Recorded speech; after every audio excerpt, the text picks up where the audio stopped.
Hello les poppies! Hello! C'est Raphaël! Et Sophie!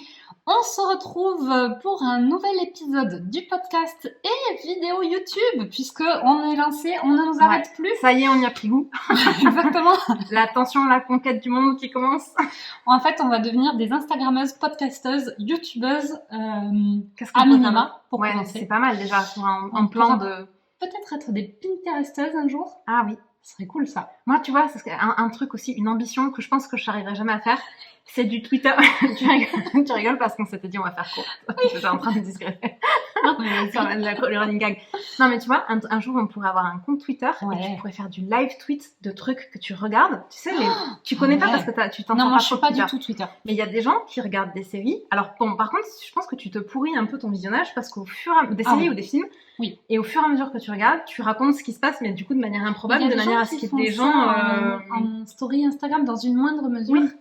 Et à chaque fois que je vois des gens faire ça, je me dis, mais tu peux pas regarder ton film au lieu d'être sur ton téléphone? Ouais, moi sur Twitter, je le vois beaucoup. Tu vois, souvent, c'est... Enfin, une qui le fait super souvent, elle regarde genre des téléfilms de l'après-midi, et donc elle raconte de manière improbable la énième histoire, tu sais, de la meuf cadre sup à New York, qui est une bourreau de travail, qui retourne dans sa famille à la campagne, et qui tombe en panne à côté du fermier du coin, qui éventuellement est veuf. Il peut être veuf, tu vois. Il est souvent veuf, avec des enfants. Ou il a le cœur brisé d'une relation précédente, et du coup il veut pas s'engager. Enfin, il y a un peu des... Mais plus quand il est veuf. Avec des enfants. Et donc à la fin, la meuf... Et c'est un super père. Bah oui, à chaque fois. Et oui, c'est critère numéro 1 pour trouver ton conjoint, tu vois, quand même. Ouais. Et donc ensuite, elle se dit, mais en fait, toute ma vie, je me suis trompée et je veux pas du tout être avocate successful à New York. Je veux être fermière et élever les enfants de. Et je pense que le premier film que j'ai vu comme ça, c'est une comédie romantique des années 80, c'était Baby Boom. Tu connais cette comédie romantique? Non, en fait, alors c'est pas... c'est parti pour... On a un objectif de temps. Non mais c'est bon, on a encore 3 minutes pour faire une fois, je raconte ça. On n'a même pas dit de quoi parler la vidéo, mais vas-y. Donc Baby Boom, c'est une comédie romantique des années 80, mais genre vieille, tu vois, il n'y a pas Julia Roberts encore qui existait. Okay. Tu connais pas les acteurs et les actrices. Ça marche. Et donc c'est une avocate successful à New York. Ouais. Et qui se retrouve avec un bébé sur les bras à base de, je sais plus, sa sœur est morte ou sa meilleure amie est morte et elle se retrouve à devoir élever le bébé. Mais ça c'est un autre trope classique de genre j'élève les enfants. C'est ça. Attends, mais Baby Boom, il m'explique ce que c'est. Genre oui, ce sont les gens qui sont après la guerre. Apparemment. Tu l'avais vu? Ah oui, Baby Boom, film. Voilà. Et donc... mais attends, il y a quand même Diane Keaton dedans. Ah bah c'est Diane Keaton, la meuf obscure que je sais pas qui c'est. Bah, ok. Non, mais Diane Keaton jeune, regarde sa tête dans Baby Boom. Oui, non, mais je vois bien à quoi elle ressemble jeune. Et donc, mais moi, je n'aime pas les films des années 80, donc c'est pour ça. Et donc, elle part vivre à la campagne parce que il y a une scène où elle est avocate avec un bébé, et donc ça marche pas parce que le bébé pleure. La meuf est avocate successful, mais ne peut pas se payer une babysitter. Non. Improbable. Donc, elle part vivre à la campagne et elle lance, parce que quand même... Et c'était cool, c'était pas si sexiste que ça.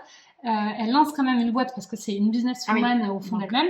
Elle se met à faire des compotes à son bébé et elle lance une boîte de, tu sais, de bouffe pour bébé. Enfin, pas des compotes, de plats, de plats préparés, comment ça s'appelle, de petits pots. Oui, d'accord. On appelle ça les petits pots. Ah, c'est ça. Elle lance une boîte de petits pots fait maison et ensuite elle est à la tête d'une grosse boîte de petits pots, mais elle vit quand même à la campagne et elle a rencontré, alors je sais pas si c'est le fermier ou le mec qui tient l'épicerie du village, une variante. Qui est probablement veuf et...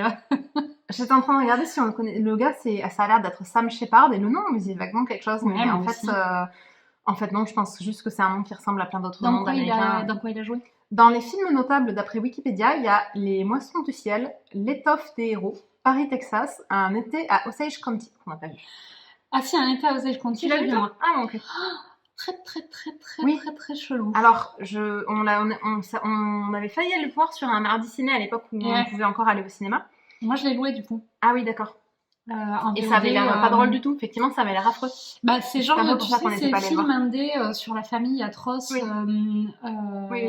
comme ils font les Américains. Oui, je vois assez bien, enfin je me rappelle assez bien de la bande-annonce et c'est pour ça qu'on n'était pas allé le voir. On avait hésité avec je sais pas quoi d'autre et il y avait un autre truc plus fun dans la balance et on s'était dit non du coup. Et vous nous connaissez, on ne peut pas dire non au fun. Bon, alors, on arrive à la fin du timing qu'on s'était attribué pour cette intro. Donc, je vais vous dire de quoi va parler l'épisode. Ouais! On fait un nouveau format. En ce moment, vous allez vous dire, les meufs sont accro à la nouveauté. On est des nouveautés addicts. Exactement. Des junkies à la nouveauté. On a un nouveau format à chaque épisode. Ouais, mais bon, ça va se stabiliser là. Une fois qu'on aura lancé un peu tous les formats, on sera stabilisé. D'ailleurs, si vous avez des idées de formats qui vous intéresseraient, parce qu'en fait, on dit ça, mais on n'a pas vraiment d'autres idées que ce nouveau format d'aujourd'hui. Les idées pleuvent, tu sais bien. Mais c'est vrai que les idées pop à des moments où on s'y attend pas. Donc potentiellement, la semaine prochaine, une nouvelle idée. Mais s'il y a des choses que vous aimeriez voir sur un podcast, enfin sur notre chaîne, j'allais dire, mais bon, enfin, c'est pas un peu des chaînes, mais en tout cas en épisode de podcast ou vidéo, ou même sur le compte Instagram. Dites-nous. Donc là, pour l'instant, on fait des doubles focus et le nouveau format, on fait des analyses de films ou analyses de séries. Et le nouveau format du jour, c'est le qu'est-ce que tu regardes en ce moment. Exactement. Alors, il n'a pas encore de petit nom. On va peut-être lui trouver un petit nom plus sexy. Qu'est-ce que tu regardes, c'est un peu long, mais en même temps, ça résume bien ce qu'on veut faire, qui est de dire qu'est-ce que tu regardes en ce moment. Ouais. Et donc du coup, on va essayer on va essayer. Non, on va vous présenter deux. Qu'est-ce que tu regardes en ce moment chacune. On va essayer de parler que deux trucs, mais normalement le plan c'est ça. C'est ça. On va le faire. Est-ce qu'il peut le faire? Oui, il peut. Est-ce que c'est un objectif smart? Et l'objectif est-il ambitieux? Mais alors les objectifs smart, ils ne sont pas ambitieux. Mais parce que sinon tu les respectes pas du coup. Nous on a que des objectifs ambitieux qui sont pas smart, mais du coup on les atteint jamais. Exactement. Bref, oui. Donc, c'est Sophie qui commence. Qu'est-ce que tu regardes avec un truc qui ne se regarde pas? Ça se regarde un peu, mais se regarde, mais pas que. C'est pas un film. Donc, et en plus, pour une fois, on a un truc à vous montrer. Hey, Zelda. Parce qu'en ce moment, en fait, je joue beaucoup à Zelda. Alors, je suis pas une gameuse de base, je joue pas très souvent à des trucs, mais mon copain... T'es le niveau au-dessus du gamer par rapport à moi, qui suis au niveau Candy Crush du gamer. Oui, mais bon. En fait, je suis le niveau en dessous de tous les autres gamers, du coup. Mais de temps en temps, j'essaye de jouer à des jeux et j'accroche avec jamais rien, sauf Zelda Breath of the Wild, qui est vraiment le jeu de ma vie, que j'ai déjà fait une première fois donc ça se joue sur Nintendo Switch. Quand la Switch est sortie, il y a 2 ou 3 ans, on l'avait acheté. Ensuite, très très rapidement, mon mec l'a revendu parce que chez nous, les consoles ont une durée de vie assez courte quand même. Parce que c'est un fast cash banana. Exactement. On fait de l'achat-revente. Donc maintenant, tu es obligé d'expliquer ce que c'est le fast cash banana. C'est trop cool. C'était l'occasion. Mais c'est trop l'occasion. On vous a jamais expliqué les fast cash bananas. C'est vrai qu'on m'en a jamais parlé, je pense. Nous, on est des plans de conquête du monde par Instagram. Oui, donc nous, on est la team conquête du monde influenceuse Instagrammeuse. Ouais, tout à fait. Et nos mecs, eux, ils sont la team Fast Cash Bananas. Ouais. Il y a plein d'autres gens dans leur team, mais ils sont quand même 2 piliers fondateurs du club. Bah oui, c'est clair. Dedans, il y a mon beau-frère, donc le frère de Nico. Il y a plein d'autres gens de notre entourage. C'est le principe. Donc, Fast Cash, ça veut bien dire ce que ça veut dire. Achat-revente rapide. Et bananas, parce qu'ils finissent toujours par vendre des trucs qu'ensuite ils regrettent d'avoir vendus, que du coup, ils rachètent. Et donc, en perdant quand même dans l'opération un nombre de thunes. Oui, parce que même quand ils regrettent pas, dans tous les cas, ils perdent de la thune. C'est un peu le côté bananas aussi, c'est le côté t'achètes un truc hors de prix, qu'ensuite tu revends. Donc, une maîtrise du bon coin de l'achat-revente quand même qui est... Alors, ils le revendent pas si mal que ça. Mais mécaniquement, tu perds de l'argent. Forcément. Tu t'achètes un truc neuf, tu le revends d'occasion. Et quel que soit le sujet, c'est pour ça avec plein de trucs différents. Et notamment les consoles, donc. Mais pas que. Et ça fait 2 ans que je regrette ma petite console Switch, mais qui n'était pas à moi, donc après je ne pouvais rien dire. Et donc j'ai résisté au premier confinement sans la racheter, j'ai résisté au 2e confinement sans la racheter, et là le 3e, je me suis dit non, vraiment, j'ai quand même trop envie de rejouer à Zelda. Alors évidemment, quand je me suis réveillée après avoir tergiversé pendant 2 ans, il y a eu rupture de stock de consoles, parce que sinon c'est pas drôle. Mais sur un coup de chance, j'ai fini par trouver ma petite c'est-à-dire console. qu'au bout de 3 confinements, tous les autres s'étaient réveillés. C'était plus que toi. C'est pas vrai. Alors, attends, du coup, tu m'obliges à refaire toute l'histoire. En février, j'ai eu un sursaut, comme ça m'arrive de temps en temps. J'ai regardé les prix, ça coûte quand même un bras. Donc, tu te dis à chaque fois, racheter une console 350 balles quand même. Pour rejouer à un jeu que tu as déjà fait, qui coûte lui-même 50 balles. Surtout que tu sais que c'est le seul jeu auquel tu vas jouer. Oui, c'est ça. Et que tu ne joueras jamais à aucun autre jeu. Oui, probablement. Après, je vais essayer des trucs, mais vraisemblablement, il n'y a rien qui marche. Que tu vas payer 50 balles et qui te plairont pas. C'est ça, c'est un peu l'idée. Bref, en février, j'avais regardé, il y en avait des consoles de manière normale. Et puis, évidemment, tu te réveilles, par contre, au début du confinement, rupture de stock partout, mais de toutes. Et même, j'ai appelé je sais plus si c'était Darty ou Boulanger, mais comme ça j'ai cité 2 marques en plus, tu vois, égalité et tout ouais, c'est bien. pour on peut savoir. dire la Fnac. Est-ce que tu as appelé la Fnac? J'ai acheté à la Fnac finalement, mais j'ai appelé la Fnac ou Boulanger, et dans leur message de vocal, tu sais, d'attente, ils parlaient pas de la suite, c'était une autre, c'était je sais pas quoi, laquelle d'ailleurs, parce que en fait je n'y connais rien en console. Dans le message vocal, c'était un peu genre, bon, on n'a pas de console, on ne sait pas quand est-ce qu'on va avoir des consoles. Raccrochez maintenant. Ouais, genre, si vous appelez pour cette console-là, désolé, on peut rien pour vous, mais là, faut arrêter de nous appeler, quoi. Et j'étais là. Ah oui, mais moi, je joue la Switch, du coup, c'est pas celle-là, je me suis permis de rester en ligne. Bon, ils l'avaient quand même pas, en l'occurrence.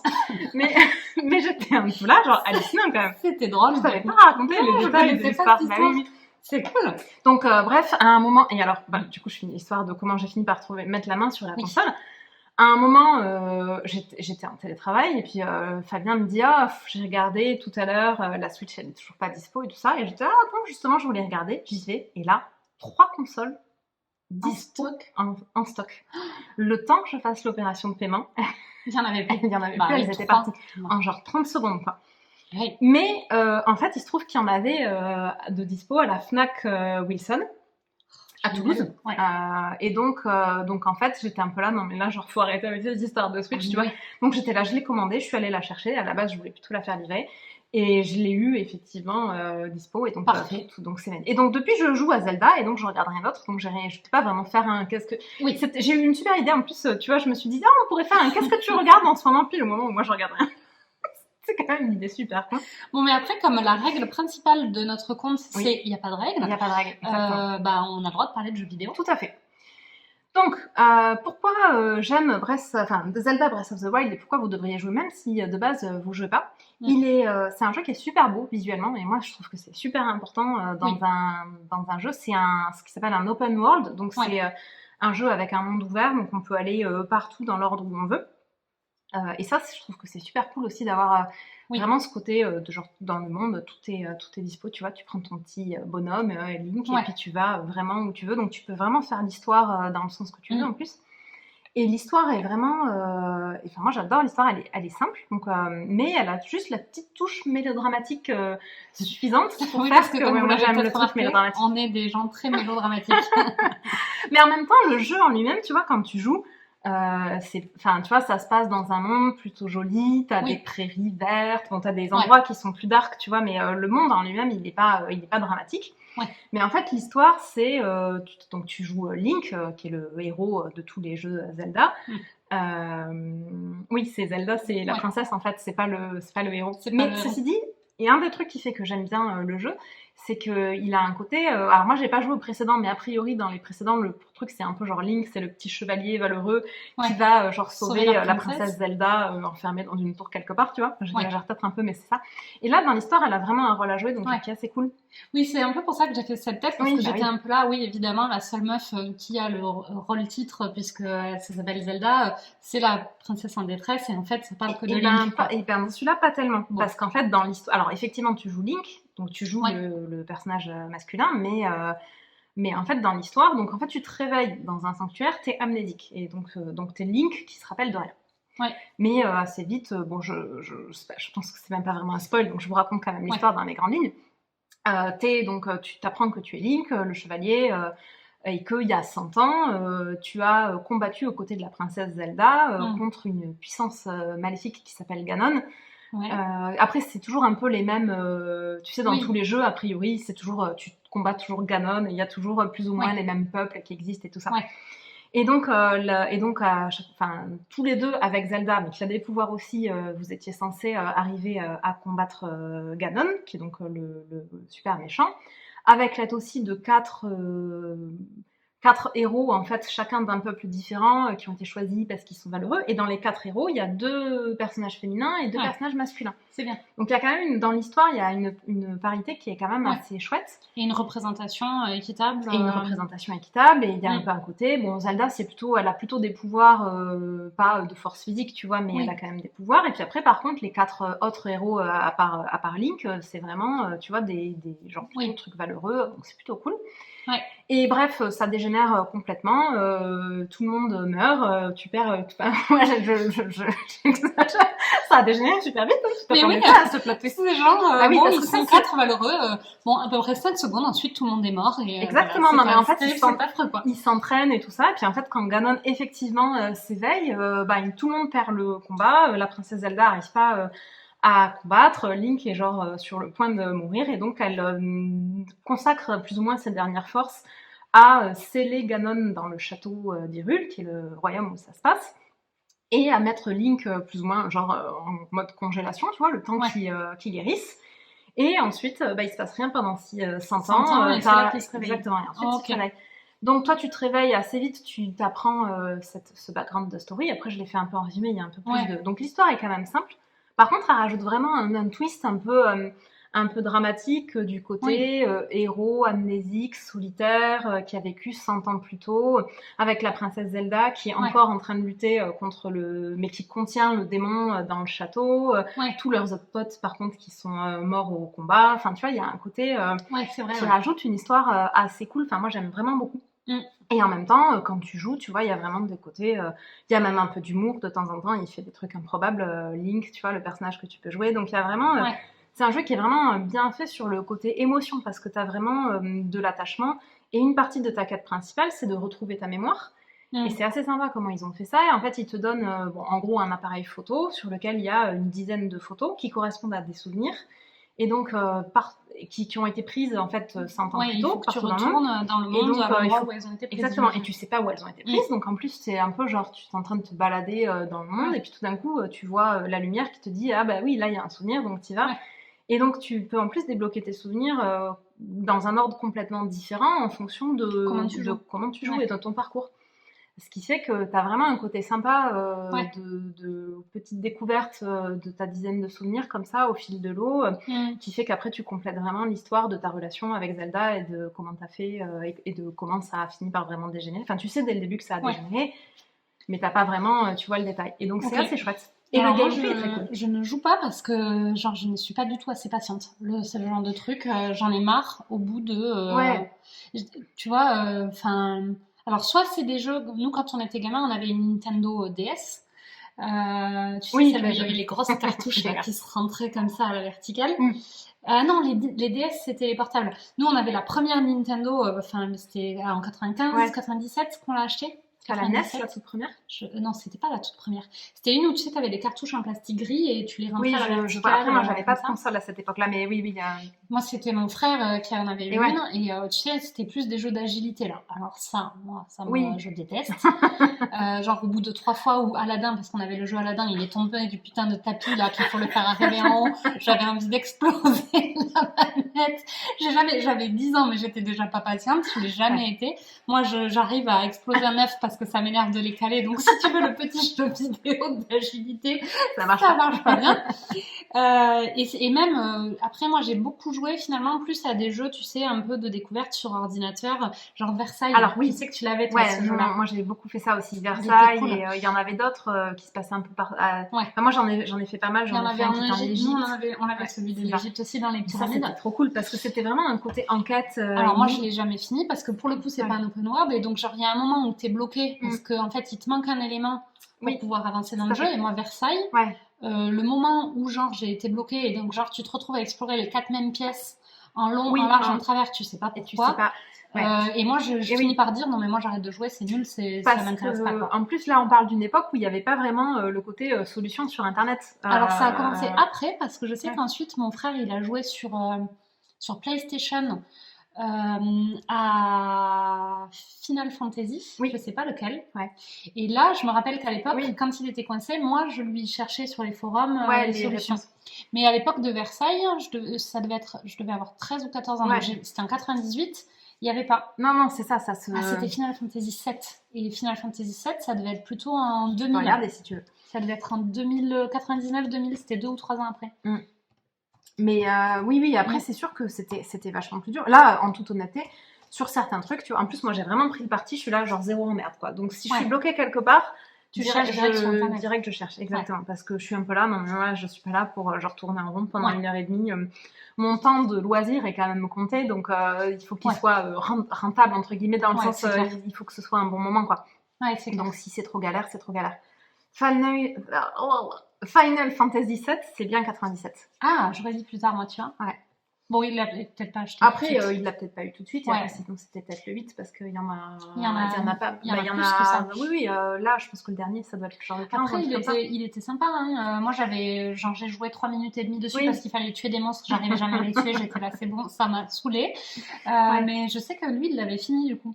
Oui, bah oui. Après, moi, j'ai essayé de jouer un Final Fantasy parce que ma belle-mère aime beaucoup ça. Parce que dans ma famille de Fabien, c'est quand même globalement tous des gamers, donc même si moi j'ai pas beaucoup joué, j'en connais pas mal. Et j'avais essayé, mais je pense que c'était le 13 ou le 14, donc ça devait être le 13, et j'ai joué genre 15 heures. J'ai pas fait avancer l'histoire d'un iota, et là j'étais là, non, vraiment. Et en fait, c'est pas ça qui s'est passé. Et ensuite, Fabien a vendu la console.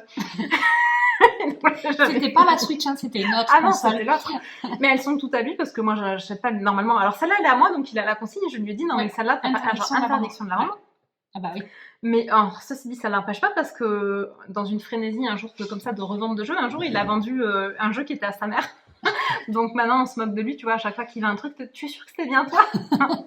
Oui, c'est vraiment des fast cash bananes. Ah oui, c'est genre tout ce qui traîne potentiellement est vendu dans la minute. Ouais, mais ils ont ce même besoin de vide. Moi, Nico, de temps en temps, il fait ça en jetant aussi. Oui. Et quand il commence à jeter, moi je le suis, je le surveille parce qu'il peut jeter tout et n'importe quoi dans la maison. Et il y a un côté, tu vois, ta console dans l'absolu, bah, même si là maintenant tu joues pas, peut-être que tu vas avoir envie de rejouer dans 3 mois, tu vois. Non, mais non, une console qui est dont tu t'es pas servi pendant genre, allez, maxi 15 jours, et encore, je pense que 15 jours, je suis généreuse, elle est vendue. Donc moi, en général, c'est lui qui l'achète. Il joue à un jeu. Je regarde si ça m'intéresse ou pas. Ensuite, je dis pendant genre 3 mois, je vais peut-être y jouer. Ouais. Donc le temps que lui, il fasse tout le jeu de fond en comble, etc. Ensuite, il se passe rien et il est là, non, mais du coup, tu joueras jamais, je la vends. Ouais. Mais là, il avait fait la même chose avec Final Fantasy. Au bout d'un moment, parce que les 15 heures de jeu, j'avais dû les faire en 3 mois. En 3 mois, ouais. Parce que ce qui était compliqué avec ces jeux-là à l'époque, c'est que au-delà de genre t'es bloqué, tu sais pas qu'est-ce qu'il faut faire, il y avait aussi un côté, si t'arrives pas à tuer le monstre, tu sais qu'il faut le tuer mais tu n'y arrives pas et donc tu es bloqué parce que tu ne peux pas tuer le monstre. Oui, moi mon frère il faisait ça. Mais ensuite il avait du mal à rendre la manette. Ah oui. Alors après t'étais là à côté genre non mais il fallait juste me tuer le monstre là, rends-moi la putain de manette. Ouais. Mais bon, moi j'ai plus de pouvoir de... Ouais, à l'époque moi j'avais 15 ans et lui 11, bon c'est plus dur à 11 ans j'imagine. Bah oui, c'est ça. Là, typiquement les boss intermédiaires, là, je pense que potentiellement si ça me saoule trop, c'est lui qui va me les faire tuer. La première fois, il y en a un certain nombre, moi j'essaye 3 minutes, après je suis là, non, c'est relou. Donc, moi c'est typiquement pour ça que je ne fais pas de jeux vidéo, quoi. Oui.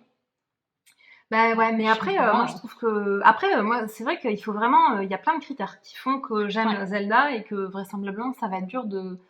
Enfin, c'est dur d'en trouver d'autres. Il faut vraiment que l'histoire me plaise, il faut que l'esthétique me plaise, il faut que le gameplay soit sympa à jouer, que ce soit ni trop facile, ni trop dur. Mais bon, trop dur, moi je trouve que c'est vite trop dur. Il faut vraiment que ce soit genre facile. Genre Versailles, c'était pas trop dur.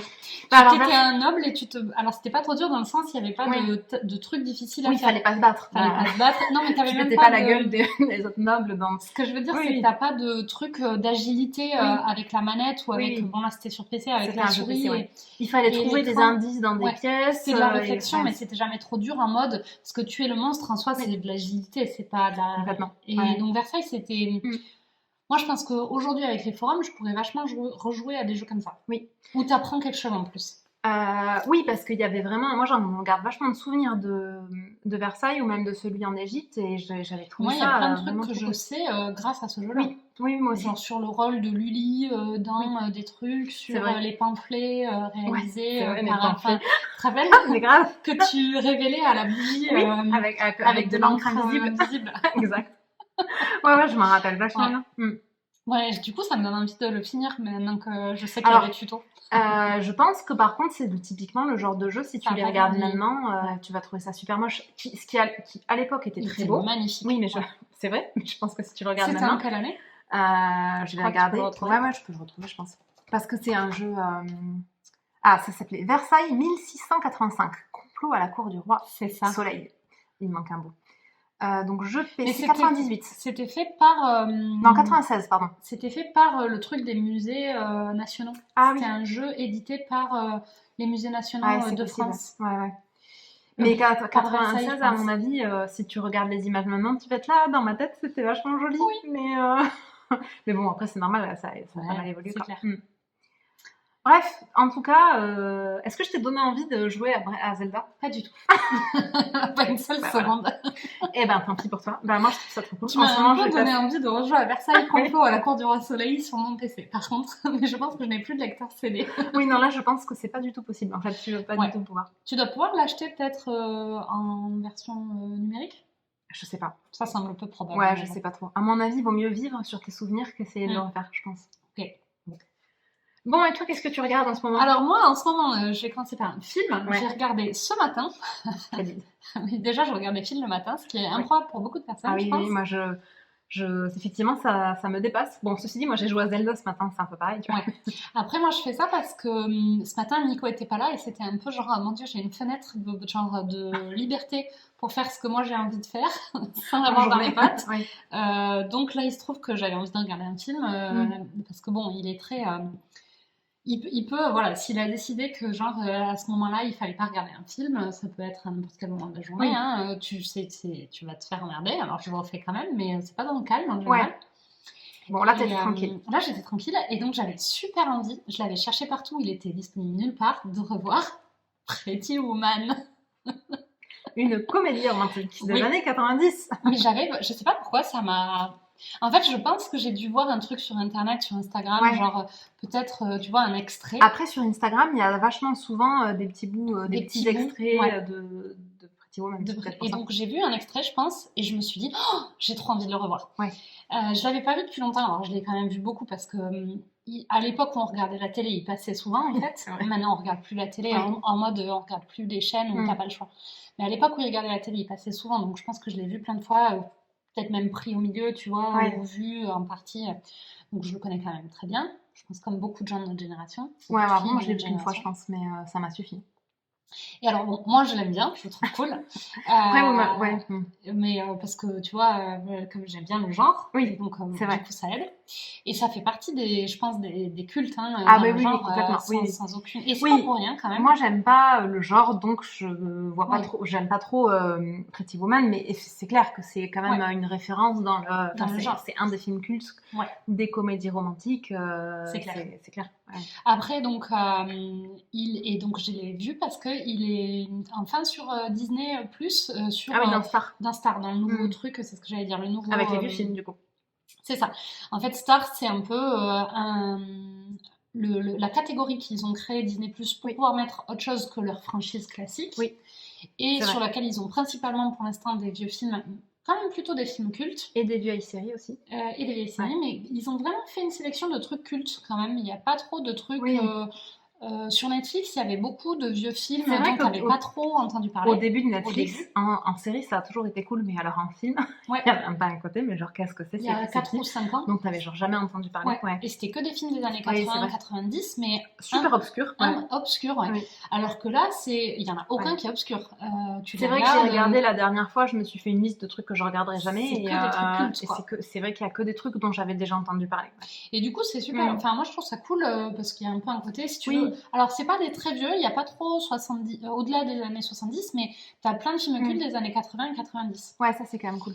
Et du coup, forcément, film culte de cette époque, ils ont mis Pretty Woman. Et du coup, je l'ai aussi regardé parce que, attention, teasing, on est en train de préparer un post sur les comédies romantiques. Parce que ça fait partie de nos sujets de désaccord. Ouais, c'est clair. C'est pas un désaccord. On se bat pas, mais bon. On est d'accord sur le fond en plus, je pense. C'est-à-dire qu'on est d'accord pour dire que c'est un genre hyper sexiste, souvent très problématique, socialement très problématique. Au-delà de juste le film en lui-même montre des choses problématiques, ça a des impacts au niveau de toute la société sur les femmes hyper négatifs. C'est clair. Quand tu grandis avec que ça comme modèle de ce qui est censé être le couple et de ce que tu es censé attendre et ce que tu es censé accepter aussi de comportement... moi je trouve que on rentrera dans le détail, mais c'est tout à fait l'objet du post. Donc le post, c'est pas juste les comédies romantiques, c'est le sexisme dans les comédies romantiques et pourquoi c'est un problème. Et du coup, alors c'est un peu ce qu'on va faire en plusieurs parties. On va commencer par pourquoi les comédies romantiques c'est sexiste et on fera un autre post sur quelles comédies romantiques non sexistes vous pouvez regarder. Il n'y en a pas beaucoup du coup. Si vous voulez quand même regarder des comédies romantiques. Mais par contre, si vous avez des idées de comédies romantiques, d'exemples, dans un sens ou dans l'autre, de comédies romantiques sexistes. Bon, sexistes, on a quand même pas mal d'exemples, mais même... Ça va être trop difficile à trouver. Et c'est ça. Mais de comédies romantiques sur lesquelles vous estimez qu'il n'y a pas de sexisme... ou un petit peu, mais enfin, parce qu'en fait, on va se dire aussi, potentiellement, il y en a, on va dire, ok, il était pas trop mal, il pourrait être amélioré sur tel et tel point. Après, il faut pas rêver, on est dans une société patriarcale sexiste, tous les films sont sexistes, y compris les autres genres. Oui, c'est vrai. On parle souvent du test de Bechdel. Bon, donc tous les films sont sexistes. Après, les comédies romantiques, comme on disait, socialement, il y a un effet, c'est pire que les autres genres. On le développera quand on en parlera. Mais en fait, ça n'échappe pas à la règle. Et donc aujourd'hui, une comédie romantique pas sexiste pour le genre, elle peut être sexiste comme tous les autres films. Enfin, avoir un film 0% sexiste aujourd'hui, c'est quand même encore un peu illusoire. Oui, c'est sûr. Parce qu'on est dans une société encore hyper patriarcale et que donc il y a du sexisme intégré, y compris chez les femmes. Bon, on développera. Mais du coup, je l'ai aussi revu pour ça parce que donc on a commencé à y réfléchir et je me disais c'est intéressant de le regarder avec cet œil en se disant ok, je regarde, est-ce que c'est sexiste, qu'est-ce qui est sexiste, qu'est-ce qui l'est pas. Et c'est cool que tu le fasses parce que moi je m'étais dit en théorie il faudrait que je regarde des comédies romantiques. Mais je vais pas le faire parce que je me dis la torture quoi. Non, mais c'est cool que tu le fasses. Après moi j'aime beaucoup le genre et je trouve, alors par contre du coup c'est une des remarques que je me suis faite, je pense qu'en sachant en quoi c'est sexiste, si vous aimez le genre, ça peut être intéressant de quand même en regarder, parce que moi j'ai quand même passé un bon moment, mais tout en sachant qu'est-ce qui est sexiste, qu'est-ce qui l'était pas, et du coup je trouve que c'est moins grave. Mais c'est sûr qu'après, si tu as conscience des mécanismes que ça peut faire derrière, parce qu'en fait l'impact il est embêtant quand tu intègres les trucs bruts en te disant, te disant une relation c'est ça, et l'objet, enfin tu vois, le but d'une relation ça devrait être ci ou ça, ou c'est normal d'accepter tel type de comportement, mais en fait c'est vrai que si tu regardes les choses avec recul, enfin c'est pas parce que tu es féministe que tu n'as plus jamais le droit de regarder aucun film sexiste, parce que sinon en fait déjà tu t'arrêtes le cinéma. Éventuellement sur les séries tu as des options mais pas des masses non plus quand même. Oui, c'est clair. Tu as plus d'options en série. Il y a plus d'options en série qu'en cinéma, mais bon quand même tu vas être vite réduit dans tes... Ça va être compliqué. Donc c'est pas le propos, mais bon par contre, je pense que tu peux vraiment apprécier. Et alors moi j'ai vraiment ce truc là, j'apprécie vraiment des films sexistes quand ils sont vieux, parce que j'apprécie aussi vachement je modère beaucoup mon jugement en fonction du contexte. J'ai pas la date en tête de Pretty Woman, 90, bon. Reprocher à quelqu'un de faire un film sexiste en 2021 et en 90, t'as pas le même reproche. Je suis d'accord. Oui, non mais complètement. Il faut aussi remettre le film dans son époque, dans son contexte, et je suis d'accord que c'est vachement moins... D'ailleurs, il y a plein de films, typiquement un des films, puisqu'on est sur nos désaccords, Retour vers le futur, que t'aimes pas forcément, pas pour ces raisons, mais quand je l'ai revu il y a pas longtemps pour qu'on fasse l'épisode du podcast, donc il y a un épisode du podcast sur Retour vers le futur, sur lequel on n'est pas d'accord, puisque Raphaël trouve que c'est pas aimé. Bon, je l'ai revu et je me suis dit, putain, en fait, il y a quand même, il est vraiment super sexiste sur l'aspect, tout le bout avec sa mère. Enfin, en fait, il y a vachement de trucs, les agressions sexuelles sont un ressort comique ils sont vachement banalisés. Et sont vachement banalisés, et c'est pas grave tant que t'as un mec dans ta vie qui vient te sauver, en fait tout est bien qui finit bien, et donc c'est même pas un sujet. Et il y a vraiment ce côté, en plus c'est vraiment un ressort comique. Au-delà du côté, les femmes ont besoin d'un chevalier pour les défenses, qui quand même est ultra classique comme ressort. Et là en plus c'est vraiment... une meuf se fait à moitié violer dans une voiture. Exactement. Et à moitié, donc je l'ai vu et je me suis dit, effectivement d'un point de vue côté sexisme, ça craint vraiment. J'en ai même parlé avec Fabien et je lui ai rappelé la scène de la voiture et il m'a dit oui c'est vrai que ça craint, tu vois. Bon, et moi ça m'empêche pas, mais parce que c'est un film des années 80 et que ça m'empêche pas de 84 voilà, c'est encore plus vieux. Ça m'empêche pas de trouver, enfin j'adore, je trouve que c'est un film culte, il a à mon sens plein d'autres avantages. Par contre clairement un film qui sort comme ça en 2021 c'est inacceptable. D'ailleurs si tu regardes par rapport à un film comme Malcolm et Marie, qu'on trouve hyper problématique, il l'est beaucoup moins, Malcolm et Marie, dans l'absolu que Retour vers le futur. Et là où pour Retour vers le futur, tu te dis, bon, ok, c'est sexiste. Pour Malcolm et Marie, tu te dis, non, mais on hallucine ou quoi. Du coup. Mais le pire dans Malcolm et Marie, c'est qu'en plus, il se fait passer pour un film pas sexiste. Moi, c'est en plus ça qui me dérange, c'est ce côté, je te fais. Oui, et puis en plus, c'est pire parce que si tu dis que tu fais. Enfin, tu vois, tu dis, je suis un film pas sexiste, mais en fait, t'es sexiste. D'une certaine manière, c'est encore pire parce que tu t'es posé la question et tu le fais quand même, en fait. Parce qu'à la rigueur, un réalisateur sexiste, parce qu'il vit dans une société qui est globalement sexiste, qui se pose zéro question, qui fait un film sexiste. Bon, c'est triste en 2021 d'être un réalisateur et de ne pas se poser de questions. Mais à la rigueur, entre guillemets, c'est une erreur faite de bonne foi. Bonne foi toute relative, mais bon, on se comprend. Mais bon.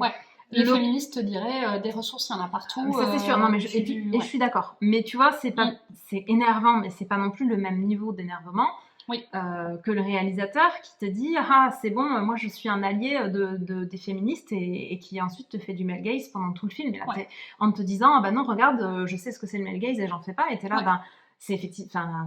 Et si, en fait, c'est pas parce que tu dis que t'en fais pas que t'en fais exactement. Pas. Et d'ailleurs, si ça vous intéresse d'en savoir plus sur Malcolm et Marie, sur le compte Instagram du Pop Talk, on a fait un post sur en quoi ce film était problématique, un peu plus creusé que les posts qu'on fait d'habitude. Avec on développe un peu tous nos arguments. Donc n'hésitez pas à aller faire un tour sur la chaîne, vous ne pouvez pas le louper, il y a écrit en gros pourquoi Malcolm et Marie est sexiste et problématique. Problématique, on a dit, parce qu'il n'y a pas que le sexisme. Mais si ça vous intéresse de savoir pourquoi, plus en détail que ce qu'on vient de dire, on trouve qu'il y a plein de problèmes dans Malcolm et Marie, n'hésitez pas à aller regarder. Donc, moi j'ai passé un super moment devant Pretty Woman, j'avais vachement envie de le revoir et je trouve que, tu vois, par exemple par rapport à un Holiday, ne serait-ce que par le fait que Holiday est sorti en 2020 et j'ai passé un vachement meilleur moment. Après aussi, je trouve que le film en lui-même est plus sympa. Donc voilà, Pretty Woman. Eh bien écoute, on te juge fort, mais chacun regarde ce qu'il veut. Mais ça c'est parce que tu es une mauvaise personne. C'est mal de juger. Oui, c'est vrai que c'est mal de juger, mais bon. Je suis obligée de le dire. Non, moi je trouve ça juste saugrenu de regarder Pretty Woman un samedi matin. Oui, mais que tu me juges en vrai. Mais oui. Et c'est mal. Et c'est vrai. Voilà. Je suis obligée de te le dire. Je ferai peut-être pénitence un jour ou pas. J'assume en vrai. T'es une bad bitch. Bon, est-ce que tu veux dire autre chose sur... Non. Ok. T'as vu, j'ai quand même... je regarde des trucs sexistes le samedi matin, mais j'en tire des leçons de féminisme. Oui, non, mais après... Après, moi, je trouve que le genre n'a pas spécialement d'intérêt, mais en grande partie à cause du... Enfin, le sexisme, en fait, je vais reformuler. Le sexisme, moi, dans les comédies romantiques, me dérange vraiment. Et d'ailleurs, les quelques que j'aime bien, c'est des où j'estime qu'il y en a, pas beaucoup. Enfin, voilà, en mode niveau normal de film normal. Et que l'histoire est sympa. Après... Après, je peux vous dire rapidement en quoi, ce que je peux rajouter sur en quoi Pretty Woman est vraiment sexiste et représentatif du genre. D'abord, Pretty Woman, ça véhicule l'idée d'une femme doit être sauvée par un homme. Donc, Viviane, qui est pourtant pas une petite fille sans défense, elle est quand même sauvée par Harrison Ford, je sais plus comment il s'appelle, Edward. Richard Gere, mais bon. Richard Gere. Je me dis, c'est bien qu'il ressemblait pas du tout à son rôle dans... Comment ça s'appelle? Dans Indiana Jones. C'est pas la même personne. Ah vraiment, regarde. Je savais que c'était Richard Gere. Et là, je me suis dit, putain, il ressemble pas du tout à quand il était dans Indiana Jones. C'est pire que ce que je pensais, du coup, je me suis dit, tu t'es juste mélangé dans les noms, mais même pas, tu pensais vraiment que, genre... Mais j'ai toujours su, en plus, que c'était Richard Gere. Et c'est juste ce matin où j'ai cru que c'était Harrison Ford. Ouais, je me fatigue moi-même. Ah bah oui. Je suis d'accord. Là, est-ce qu'on peut te juger, là? Est-ce que c'est pas quand même légitime? Non, c'est toujours mal de juger. Ok. Mais bon, quand même. Mais bon, moi, je m'auto-juge, là, pour ouais, bah oui. Et comme c'est moi, c'est pas mal. D'accord. Si tu le dis. Improbable. Oh, mais oui. Donc c'est Richard Gere. C'était improbable. Bah oui. Genre particulièrement improbable. Bon, donc Richard Gere, je ne sais pas. Alors là, vraiment, j'ai genre perdu le fil. Je suis là, genre Indiana Jones, Richard Gere, Pretty Woman, je ne sais pas de quoi parler. Je pense que tu disais pourquoi il le sauve. Mais... Oui, voilà. Donc, Richard Gere. Donc, Indiana Jones sauve Julia Roberts dans Pretty Woman et c'est sexiste. Bah oui. C'est vrai. Non, mais je suis d'accord, c'est comme ça. Donc, ça. Deuxième, je vous le fais vite. Deuxième raison, c'est parce que ça véhicule l'idée que tu tombes sur un mec qui va te faire des crasses, mais ton amour va le faire changer. Oui, mais ça c'est le truc que je déteste. Il fait deux choses et elle le change sur les deux choses. Il lui fait des crasses, alors c'est pas des affreuses crasses, et il s'excuse tout de suite, mais il lui fait quand même des crasses. Et deuxième chose, c'est qu'il a peur de l'engagement, et c'est son amour qui... Donc, avec son amour, elle va d'une faire en sorte qu'au début il n'était pas très sympa, mais en fait finalement il va devenir sympa. Il devient une meilleure personne grâce à elle, parce qu'en fait elle se retrouve à l'éduquer comme si c'était sa maman. Et de deux, il va donc dépasser sa peur de l'engagement par amour pour elle. Donc ça apprend aux filles à sortir avec des salauds en pensant qu'elles vont les changer, et à sortir avec des mecs qui veulent pas s'engager avec elles en pensant qu'ils vont finalement s'engager avec elles.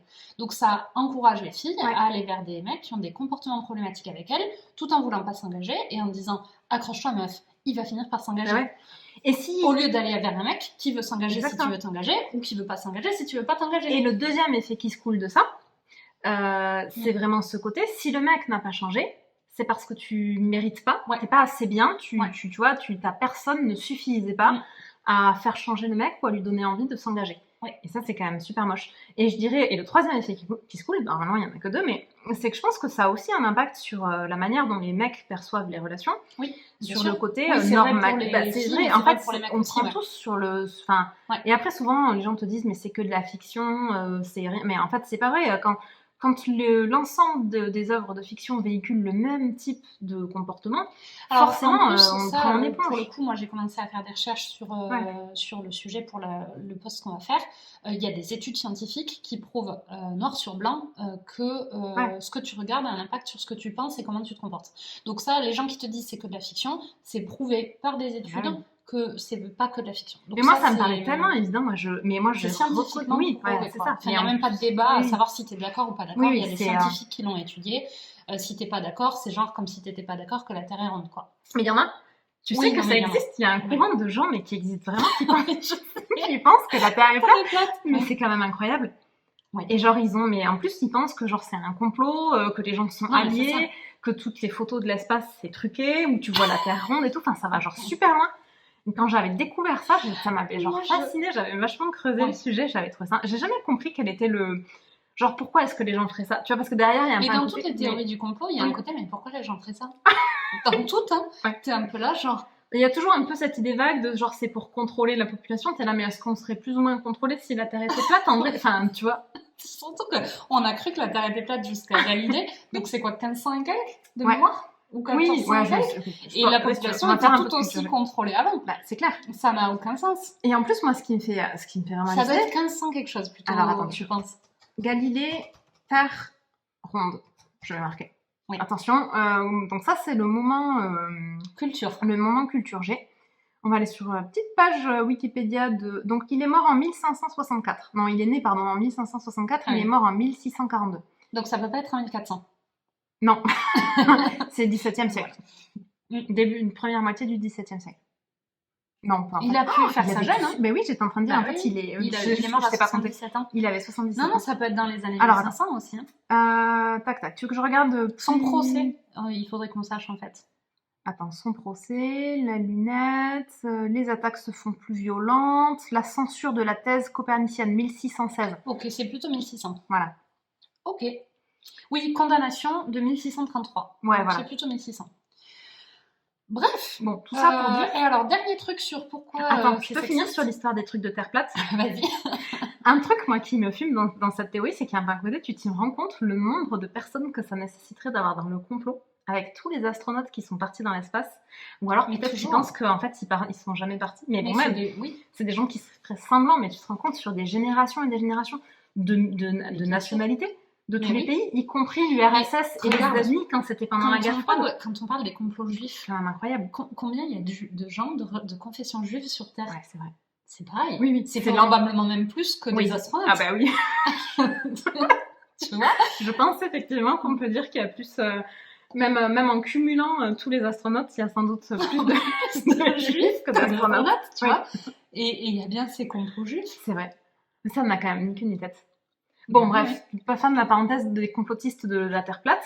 Ouais. C'est quoi la troisième raison pour laquelle Pretty Woman c'est sexiste? Il y a toujours, dans les trucs, les comédies romantiques, un sidekick, un meilleur ami du héros, qui est un horrible sexiste, qui sous couvert de c'est pas le héros, peut se permettre tous les débordements. Exactement. Alors là, en l'occurrence, il finit avec un gros pain dans la gueule à la fin du film, de la part de Harrison Ford.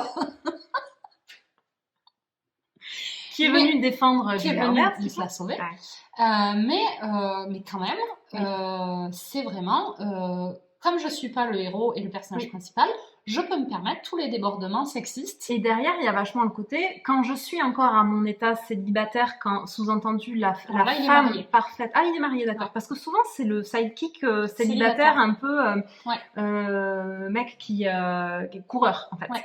Et du coup, il y a vachement cette notion, tu es censé voir un peu les stades d'évolution, tu sais, comme les Pokémon. Oui. Quand tu es en mode célibataire, t'es le pote qui se comporte comme un salaud, et ensuite, tu rencontres la meuf qui va te changer suffisamment bien pour que le mec accepte de changer et de s'engager, tu vois. Ouais. Et de plus se comporter comme un salaud. De plus se comporter comme un salaud, mais comme si c'était, genre, en fait, finalement, de la responsabilité des femmes de faire en sorte que les mecs soient plus des connards. Sous-entendu, si les mecs sont des connards, c'est la faute des femmes. Oui. Je sais pas si vous avez entendu. Mon chien vient de, je sais pas, mi-grogner, mi-ronfler. Mais il était d'accord avec ce qu'on dit. Mais à mon avis, il rêve qu'il se fait attaquer par Harrison Ford dans Pretty Woman. Peut-être. C'est peut-être ça. Ou dans Indiana Jones. Il a pété la gueule du pote. Exactement. Il est venu à ta ressource. Oh, je me suis sauvée. Une demoiselle en détresse. Oui. Mais bon, les chiens, ils ont le droit. Ils sont, tu vois, ils ont été génétiquement... moi, j'ai un chien de garde. Il est génétiquement... sélectionné pour te protéger, tu vois.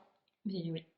Quand l'éleveur nous l'a... Oui, je sais, on l'a pris chez un éleveur, c'est pas bien, mais quand l'éleveur nous l'a donné, il m'a dit « Madame, ne vous inquiétez pas, vous pourrez aller faire des footings à 5h du matin. » J'étais là, mais... Genre non. Parce que j'ai une tête à faire des footings.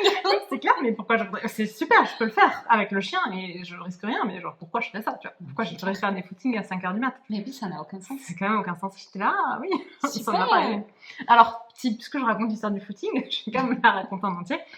J'ai fini quand même par... Mais tu te rappelles pas? J'avais fini par me dire, je vais essayer de courir. Ah, je me rappelle. Comme ça, je vais courir avec le chien.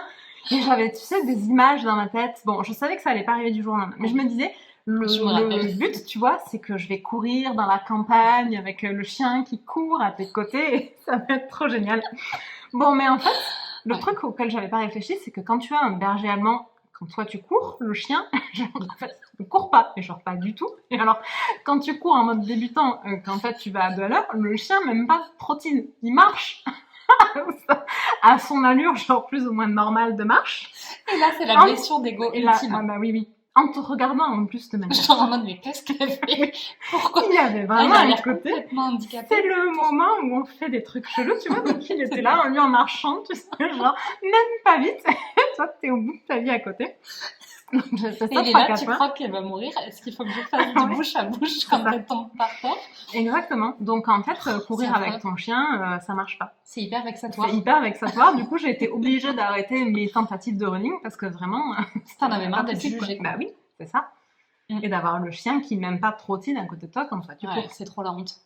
Moi, j'ai une version... j'ai une version ski de genre... Eh ben...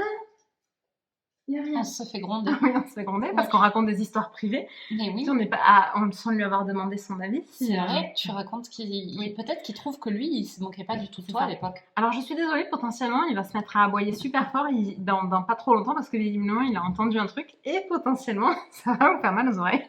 Donc préparez-vous. Éventuellement, baissez un peu le son si vous avez les écouteurs. On va essayer de le maintenir à un niveau sonore acceptable. C'est clair? Un petit choupi. Bon, je pense que sur Pretty Woman, moi j'ai fait le tour. Ok. Attends, mais t'avais une histoire de ski à raconter. Bon, je vous la fais vite parce que ça peut être long. Quand j'ai arrêté le ski pendant un moment et donc je m'y suis remise, j'ai arrêté au moment où on arrête tous de faire des trucs au lycée. Quand tu as décidé que tu faisais plus les trucs avec tes parents. Quand tu as décidé que tu faisais plus les trucs avec tes parents. Et ensuite j'ai repris au moment où on reprend tous les trucs, quand j'ai eu mes premiers salaires et que du coup j'étais de nouveau capable de faire des trucs parce que j'avais de nouveau de l'argent. Et donc je pars au ski avec Nico et toute sa famille. Eux n'ont jamais arrêté de faire du ski. Ces gens, ils ont tous minimum la fléchette en ski, en snow et en tout ce qui peut se faire à la montagne. Ils sont tous très forts. Passer toute leur vie à skier. Voilà. Et même pas qu'en ski, en escalade, en alpinisme. Bon, bref, c'est des gens de la montagne.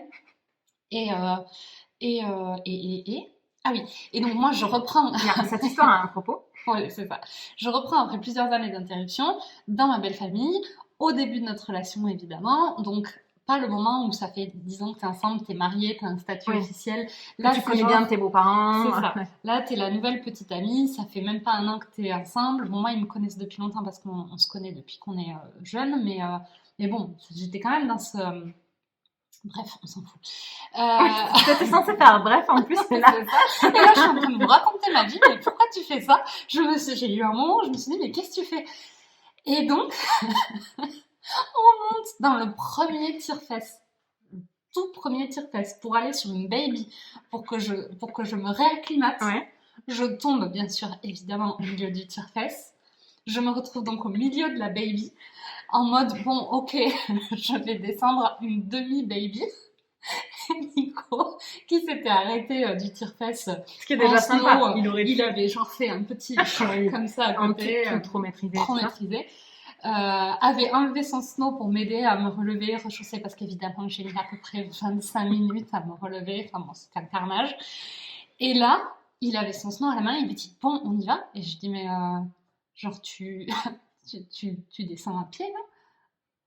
La demi-baby, donc il fallait que moi je fasse en ski, et lui il allait la faire à pied, et il me dit oui là je vais pas la faire en snow là, la descente.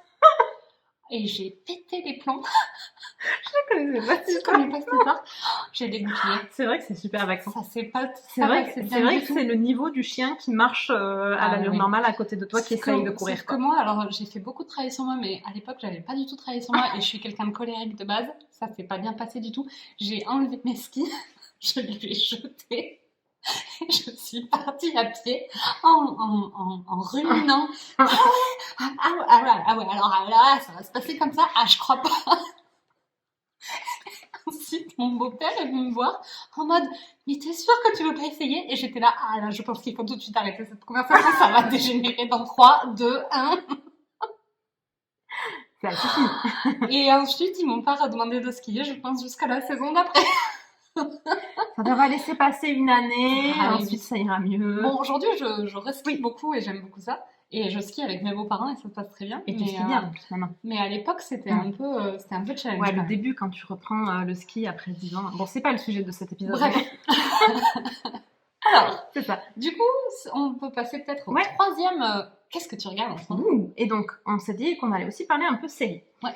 Donc, moi j'ai dit que je regarde rien en ce moment, mais c'est pas tout à fait vrai parce qu'en fait on n'a qu'une console et donc je la partage. On est en garde alternée avec Fabien. Donc on fait un soir. Parce que maintenant que tu l'as racheté, il rejoue. Bien sûr. Bah oui, il refait Zelda aussi, tu vois. Et oui. Donc là on est en garde alternée. Donc les soirs où je joue pas à Zelda, j'ai commencé la dernière saison de The 100. Il y a combien de saisons? Ah, je ne sais pas. Je ne regarde pas du tout. Merci pour cette question piège. Je te pose toujours des questions pièges.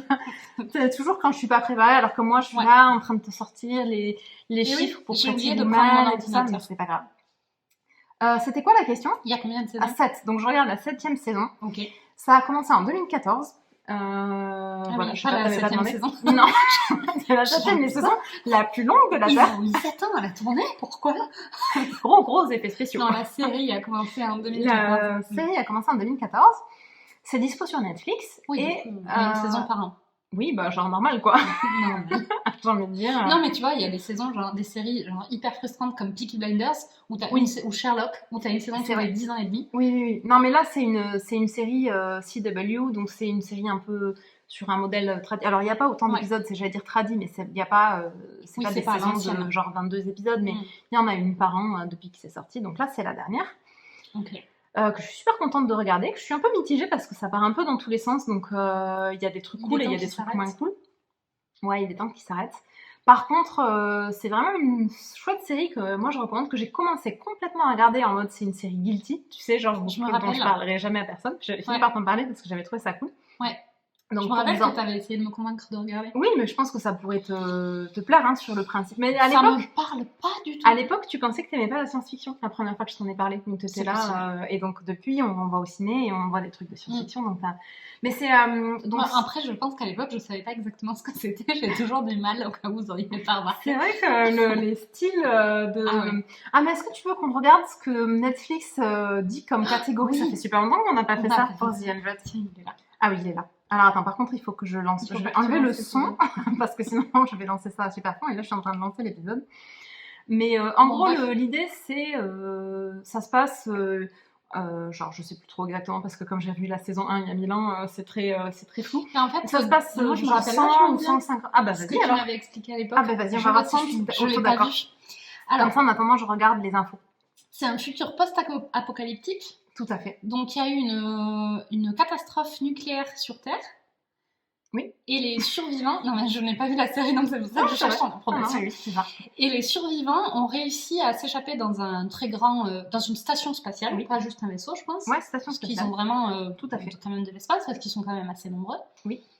Et à un moment donné, ils estiment que ça fait suffisamment longtemps que la catastrophe a eu lieu pour commencer à faire des essais de retour sur Terre et voir si c'est viable. Tout à fait.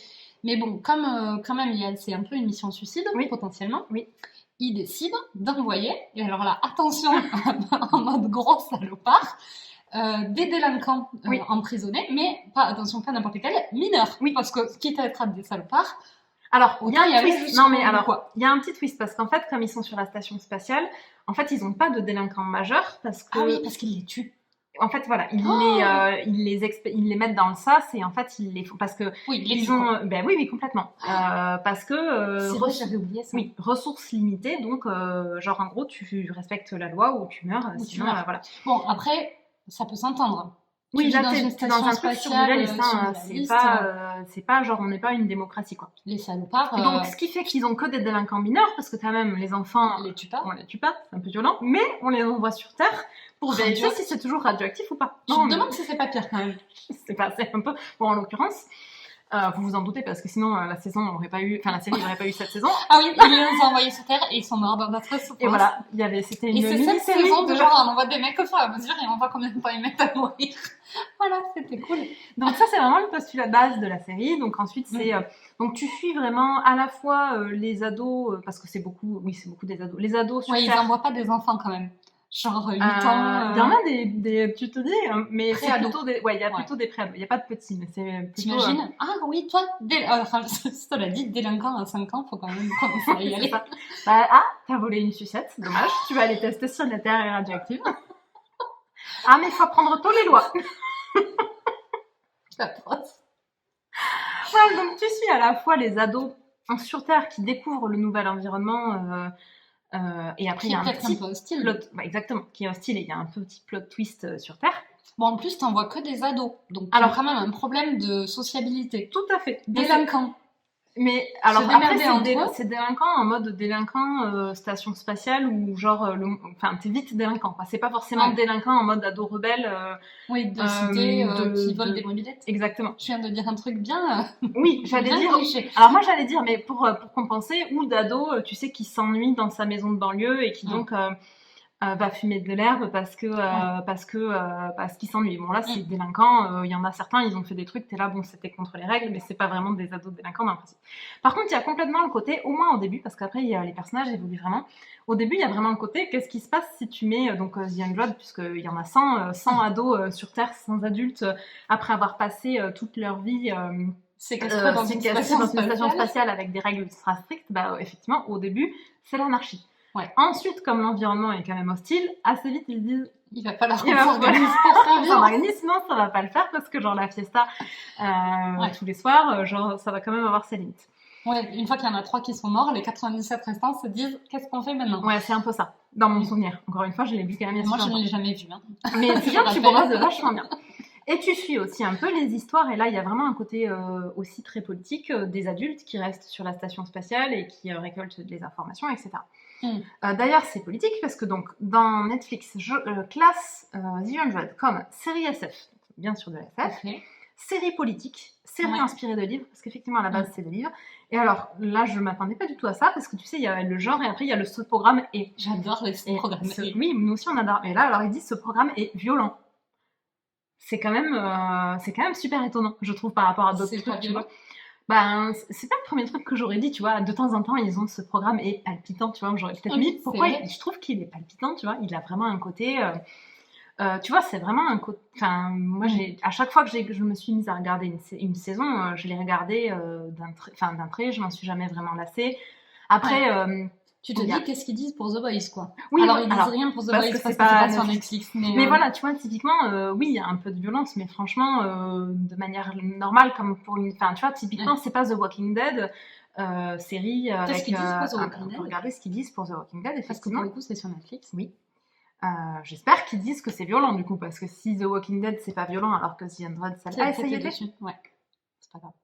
Attends. Ah, c'était la petite flèche qu'il fallait que je fasse. Oh là là, toute cette technologie. Donc The Walking Dead, qu'est-ce qu'ils disent ? Série inspirée de bandes dessinées, c'est vrai. Série d'épouvante, c'est vrai. Série US. Et ce programme est effrayant, sombre, suspense. Il n'est pas violent. Donc, après, il y a épouvante. Dans la série. En fait, peut-être qu'ils se sont dit, série politique, les gens vont s'attendre à voir un truc genre House of Cards. Oui. Et il faut quand même leur dire que c'est violent. Alors que quand t'as dit série d'épouvante, t'es là, c'est bon, pas besoin de leur dire que c'est violent. Ils savent à quoi s'attendre. Oui, en fait, il faut lire tout pour avoir la picture globale de peut-être qu'ils essaient, tu vois, de faire ça pas faire trop de manière corrélée. Effectivement, c'est une théorie. Bref, moi, The 100, je la recommande vraiment. Je la trouve qu'elle a un postulat de départ série d'ado, mais en fait, elle a vraiment un côté cool. Elle a des personnages qui ont une évolution vraiment cool. Il y a tout un travail d'esthétique, des différents environnements qui est assez réussi. Enfin, c'est de la SF avec un propos, a priori, si c'est une série politique. Ouais, c'est un SF avec la... Alors, moi, je l'aurais... Bon, oui, il y a beaucoup de politique, mais le propos global, je pense à peu près sur toutes les saisons, c'est il y a beaucoup de réflexions autour de est-ce que la fin justifie les moyens et qu'est-ce que tu es... après, il y a le côté très survivaliste, donc... qu'est-ce que tu fais pour survivre ? À quel moment tu deviens une mauvaise personne quand tu fais des trucs pour survivre Et il y a vachement de réflexions autour de ça et c'est super intéressant, je trouve. Ouais. Donc moi, c'est une série que je recommande. Elle est cool. J'ai pas fini la saison encore, donc je sais pas dire si je suis contente de la fin ou pas. Mais c'est une chouette série à regarder.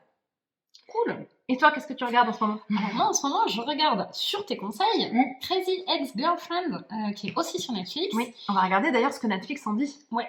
Alors, je dis sur tes conseils parce qu'on avait fait un épisode. Il y a un épisode de podcast. De teaser. Donc, que vous pouvez regarder si... Ah, pardon, je te laisse. Non, c'est pas grave. J'arrête pas de te couper la parole, c'est pas sympa. Donc, 2 teasings, puisque c'était un épisode où Sophie avait vu un épisode ou 2 2 épisodes. 2 épisodes. Et elle me l'avait teasé. Donc, l'idée, c'était de dire, sur la base des 2 épisodes que tu avais vus, tu me recommandais de commencer aussi. Parce qu'on s'était vu le soir même et j'avais trouvé ça tellement génial que j'avais trop eu envie de partager. Donc ça, c'est l'épisode 8 du podcast. Si vous voulez aller l'écouter, il est sorti en septembre 2020.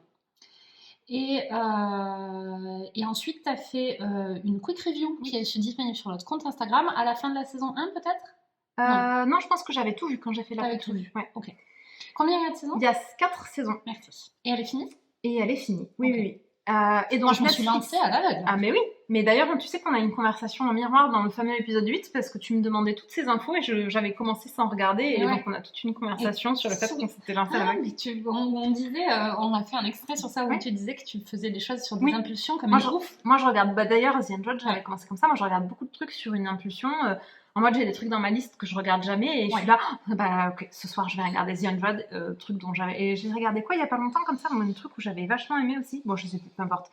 Mais oui, je fais beaucoup ça. Ouais. Alors. Donc, Netflix dit en genre, série comique, comique romantique, pardon, j'ai cru que c'était 2 catégories, mais en fait, c'est la comique romantique, série comique tout court, série US, et ce programme est excentrique. Ça, c'est très vrai. Romantique. Ça, c'est moins vrai. Alors. Je vais vous en parler un peu. Donc moi, j'ai vu qu'une saison. et les 2 premiers épisodes de la saison 2, j'en suis là. Je l'ai regardé de manière improbable. J'ai genre binge-watché sur 4 ou 5 épisodes. C'est des saisons d'à peu près 18 épisodes de mémoire. Ah, j'aime bien, c'est à peu près 17. C'est à peu près avec un truc très précis ensuite. C'est ça. Donc la saison 1, elle a 18. La saison 2 et la 3, elles en ont toutes les deux 13. Et la saison 4, de nouveau 18. Voilà. Donc j'avais binge-watché peut-être les 5-6 premiers. Ensuite, j'en ai regardé peut-être 5 ou 6 hyper lentement, genre un tous les 15 jours. Et ensuite, j'ai re-binge-watché du coup les 6 derniers. En gros, j'ai regardé en 3 phases.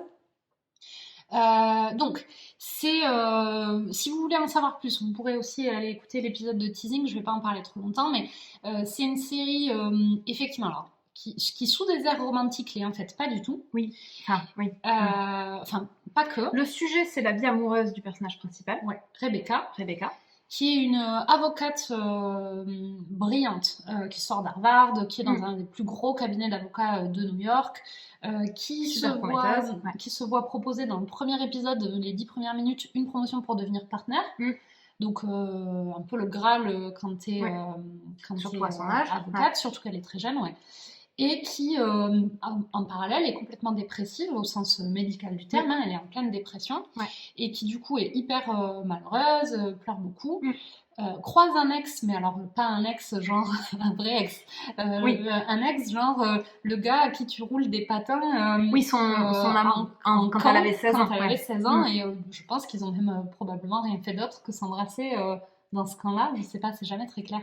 On le sait ou pas? Plus tard, on le sait. Ouais. Ok, bon. Donc c'est vraiment pas un vrai ex quoi, ces gens ils ont passé 15 jours de camp à se rouler des patins. Mais bon par contre, et puis c'était 10 ans plus tôt quoi, donc c'est ça. Et là elle a 25 ans et voilà, et 27 et voilà. Donc elle croise un ex comme ça, c'est pas genre pas son ex avec qui elle a vécu 5 ans au moment de la fac par exemple. Et il lui dit que lui, il vit en Californie, à West Covina, qui est une petite ville dans les terres, peut-être à 45 minutes de Los Angeles, mais 2 heures quand il y a les bouchons, ils le disent tout le temps. Et qui lui dit que lui, il est hyper heureux et que dans cette ville, tout le monde est heureux. Et comme elle est complètement dépressive et assez instable psychologiquement, elle plaque tout pour aller s'installer à West Covina. Parce qu'elle a envie d'être heureuse et qu'elle est complètement obsessionnelle, mais là aussi au sens médical du terme, sur ce mec. Et qu'elle s'est convaincue que la dernière fois qu'elle a été heureuse, c'était avec lui dans leur camp d'été, et donc elle se dit, je suis heureuse avec Josh. Et après, elle a aussi toute cette période de déni où elle est là, non, j'ai pas du tout emménagé à West Covina pour Josh, mais pour être heureuse, parce que c'est la ville où tout le monde est heureux, quoi. Et c'est pas en étant avec Josh que je serai heureuse, ça c'est son discours, et après elle fait tout pour être avec Josh. Bon, le fameux Josh qui a une copine depuis le camp, parce qu'ils étaient en pause dans le camp, mais genre il est avec son sweetheart de genre ça fait 15 ans qu'ils sont ensemble. Donc, et juste ils étaient en pause quand il est parti au camp, mais sinon ils ont toujours été ensemble. Donc lui, il est quand même sacrément en couple pour le coup. Donc pas du tout disponible. Oui, couple sérieux. Donc elle essaie pas de séduire un célibataire, elle essaie de séduire un mec en couple sérieux, installé, qui a priori s'aime. Donc c'est une série musicale, enfin c'est une série comédie musicale, c'est important de le dire. C'est vrai qu'ils le mettent pas dans le genre, ils pourraient me dire comédie musicale, parce qu'effectivement... C'est rédhibitoire pour plein de gens, je pense. Et que moi, quand j'avais commencé à regarder la série, à un moment, j'étais là, ça chante. Mais en même temps, ça m'avait pas dérangé, mais c'est vrai que ça peut être rédhibitoire. Nous, on aime ça, toutes les deux, les comédies musicales, mais je pense qu'il y a plein de gens qui aiment pas, et donc, si tu t'y attends pas, je sais que Nico déteste ça, et à chaque fois que je regarde et qu'il est pas loin et que ça se met à chanter, il est là, mais c'est horrible, mais pourquoi tu regardes ça? Alors, les chansons sont de plein de styles différents. Oui. Et elles sont toujours what the fuck, les paroles sont c'est génial, les chansons, moi je trouve je l'ai écouté un peu la BO après moi j'ai vachement souvent des chansons dans la tête, mais oui. Alors toutes les chansons c'est par rapport à des situations de la vie, et moi j'ai souvent des chansons dans la tête en fonction du propos de la chanson aussi. Tu sais, il y en a une où elle essaie d'organiser une fête, elle vient d'arriver à West Covina, donc évidemment elle a pas d'amis, elle est dépressive et elle vit dans la ville depuis 3 minutes, donc et donc la chanson c'est I have friends, I've definitely have friends. Donc elle est cool, qu'elle a des amis. Et à chaque fois que je me retrouve dans une situation où je suis un peu toute seule et tu sais, genre tu dois manger à la cantine mais tous tes collègues sont pas là et tu te dis je vais aller faire un McDo toute seule que je vais bouffer sur le parking dans ma voiture, et en fond j'ai la chanson genre I have friends. Bref, donc voilà. Et du coup, je l'ai beaucoup regardé en mode, ça va être une comédie romantique, justement, c'est pour ça que je disais attention. Ouais. Et en fait, du coup, j'ai été un peu, enfin pas déçue, mais un peu malmenée par la série. Malmenée, ouais, c'est le moment. Parce que, en fait, c'est pas du tout. C'est sous des atours très gais, les chansons, c'est hyper coloré. T'as des petites chansons comme ça, gna gna gna. C'est vendu comme une comédie, tu rigoles. Et en fait, c'est quand même. Le fond, c'est sur les maladies mentales, la dépression, la solitude. Et donc, le propos est hyper dur, en fait.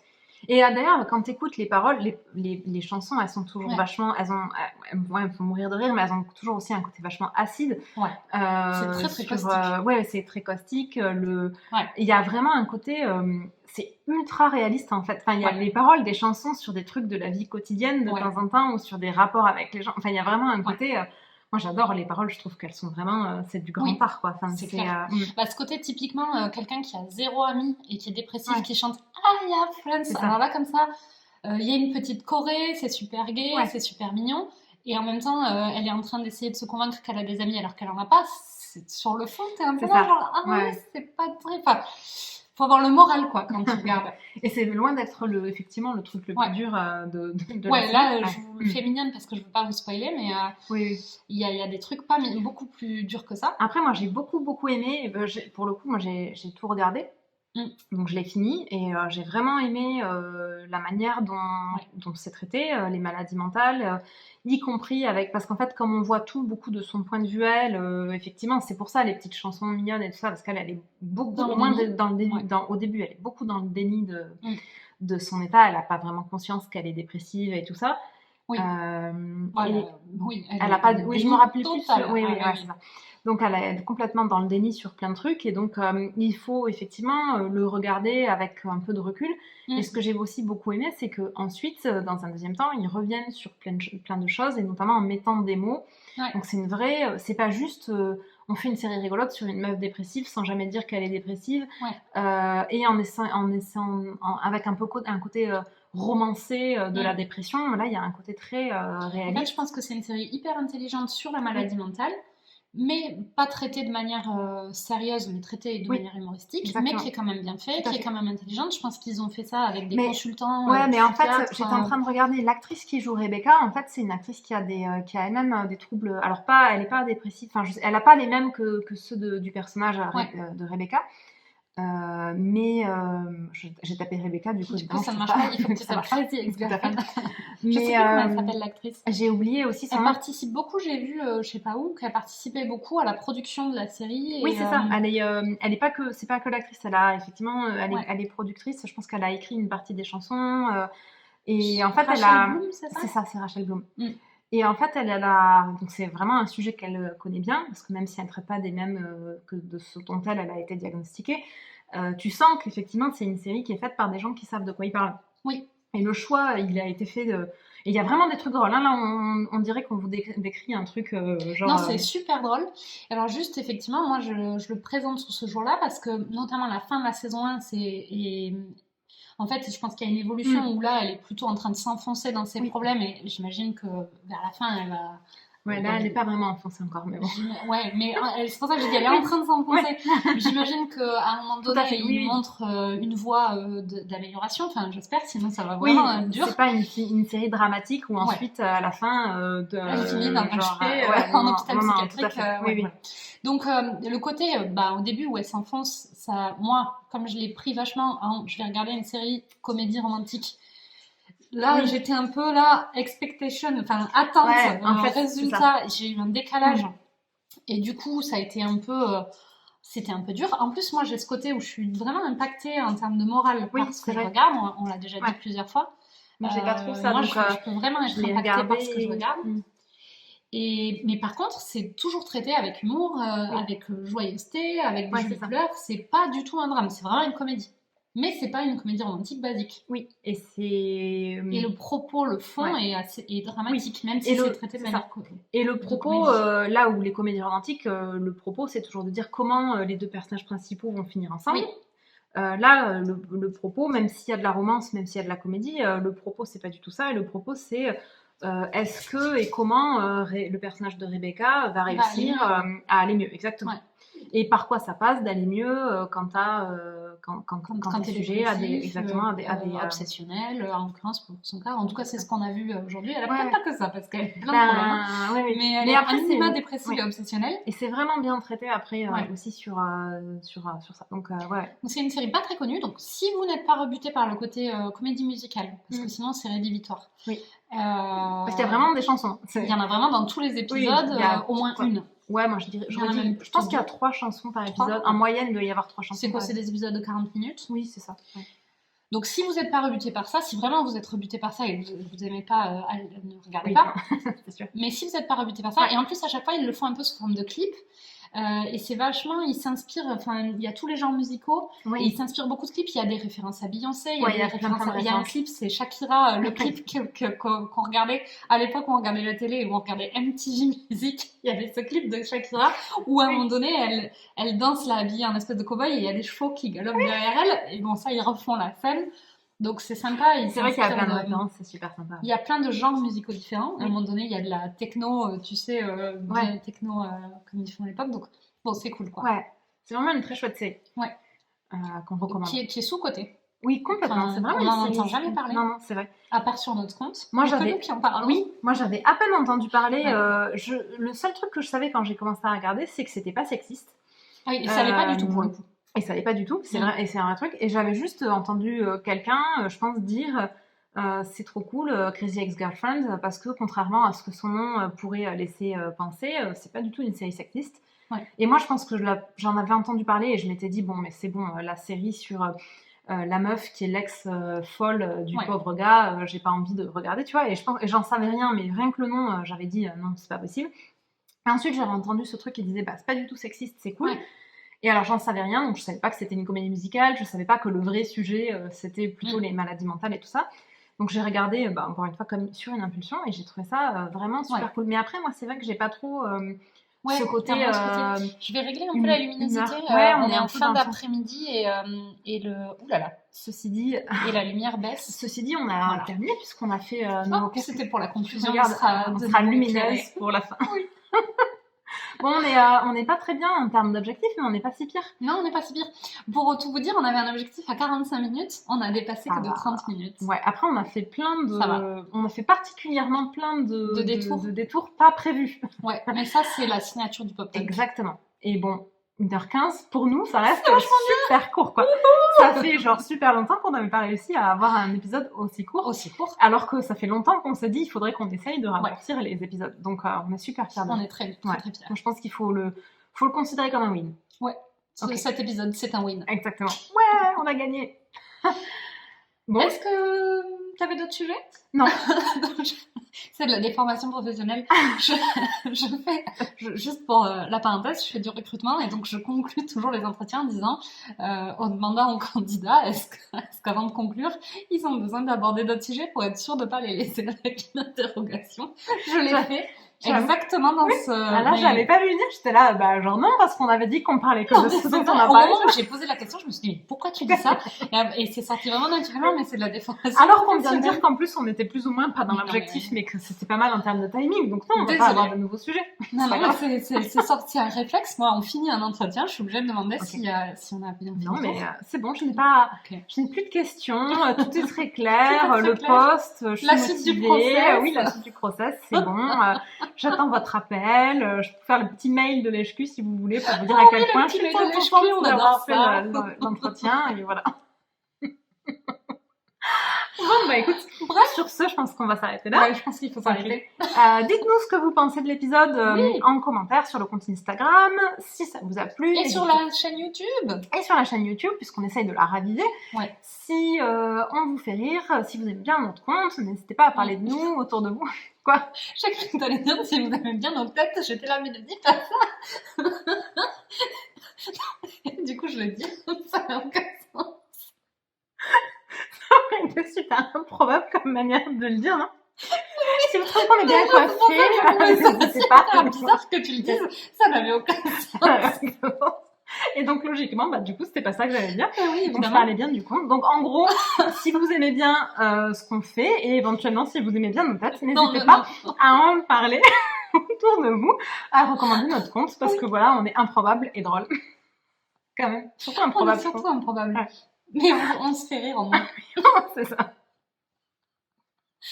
Sur ça, on va conclure. À plus.